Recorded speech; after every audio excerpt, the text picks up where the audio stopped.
So good. Hello and welcome to a quick, spoiler-free review of the things that made Detective Pikachu so good.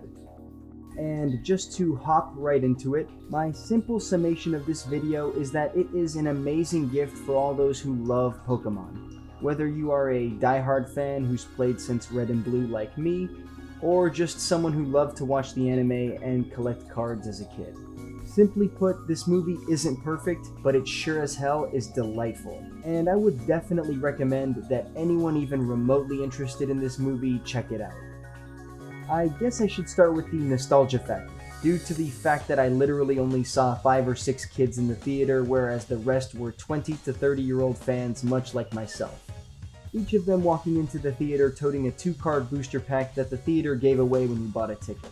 Even little details like that struck a chord with me, because anyone who went to see the first Pokemon movie in theaters remembers the Ancient Mew promo card, or the Entei promo for the subsequent movie.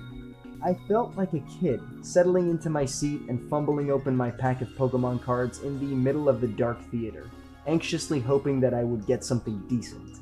And as the movie began, I wasn't really sure what to think. I mean, we've seen plenty of attempts to make video game movies in the past, and they have all struck out. But I'm delighted to say that this is the first ever video game movie that has not just been exceptional, but very much akin to what it actually feels like to sit down and play a main series Pokemon game. But more on that later.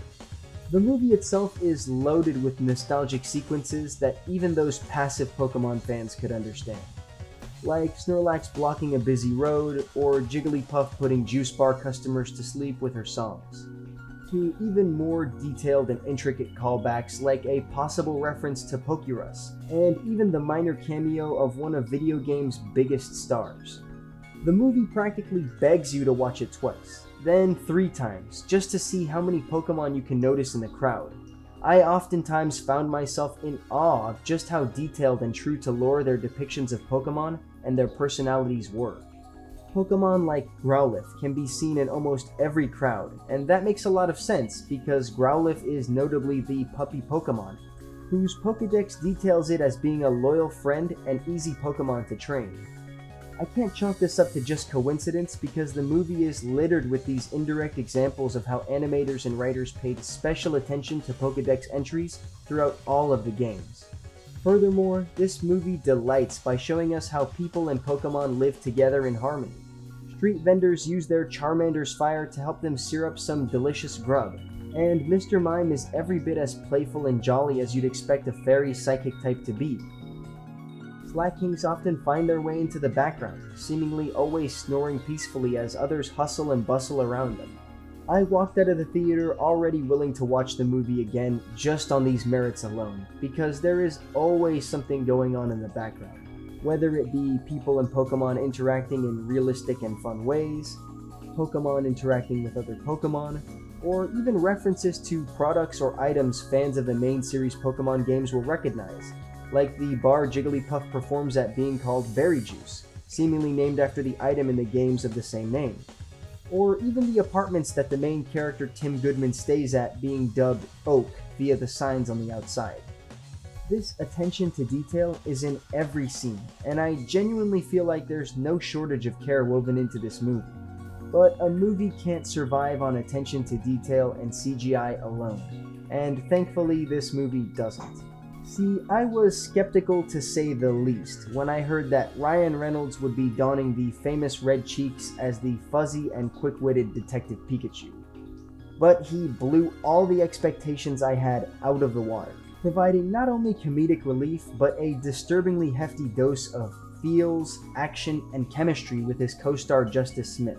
Both of these actors slam their roles out of the park and unite to produce some of the best scenes I've seen in a long time. Justice Smith refreshes the audience with a relatable and straight guy-esque attitude that puts him at odds with almost everyone around him as being seemingly the only person in a city full of people and Pokemon who doesn't seem to like either. And Ryan Reynolds' Pikachu delivers the gusto and charisma required to bring to life such a wacky concept as a Pokemon attempting to be a hard-boiled detective type. as well as bringing out the best in his co-star, providing Tim Goodman's character ample opportunities for character development that never quite feels forced. The movie itself is rated PG, but don't let that fool you into thinking that it's not loaded with hilarious jokes and brilliant scenes. There were laughs to be had that any sane person with a heart couldn't help but at least chuckle at, and jokes that undoubtedly flew over the heads of children sitting in the theater, only to hit their parents with the "did this kids movie seriously just make a joke about that?" kind of laugh. The Mr. Mime scene alone proved to be one of the funniest things I've ever seen in a PG-rated movie ever. Now, obviously the movie wasn't perfect, and while yes, I can say that I absolutely loved it, I can say with certainty that the third act is incredibly rushed.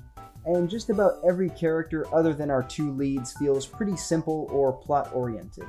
The plot kind of just consistently happens to fall into the main character's laps, as they will be taken from one place to another simply because someone shows up and takes them there, or because a bad guy seemingly materializes from thin air and does bad guy things.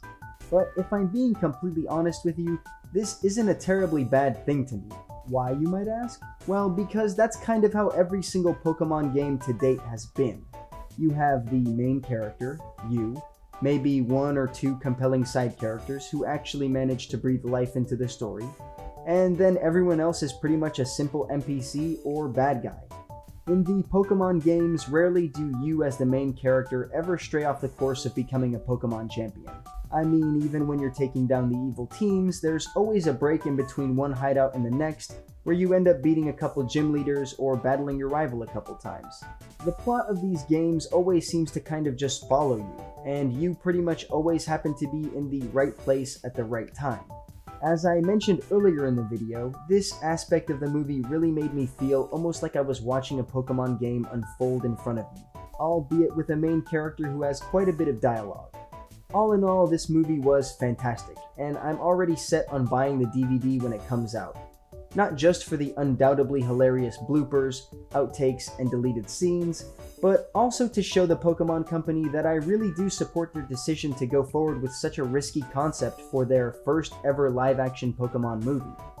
I mean, we have seen live-action video game movies before, and this movie seems to break the curse, at least until Sonic the Hedgehog can reinstate it. Anyway, thank you guys for watching. I really enjoy what I do, and I love making videos that encourage discussion, so please drop a comment down below. Have you seen the movie already? If so, what did you think, and how do you think my points stack up to your own? I make and publish videos every week, and if you're interested in more Pokemon related content, well then you're in luck because I just so happen to have boatloads. So go ahead and click the links down in the description. And I would also appreciate it if you could click that like button and subscribe. It would make me a very happy boy indeed. And with that, my work here is done. I will see you off with one last reminder that this has been so good content, and I am telling you once again to keep on loving good stuff.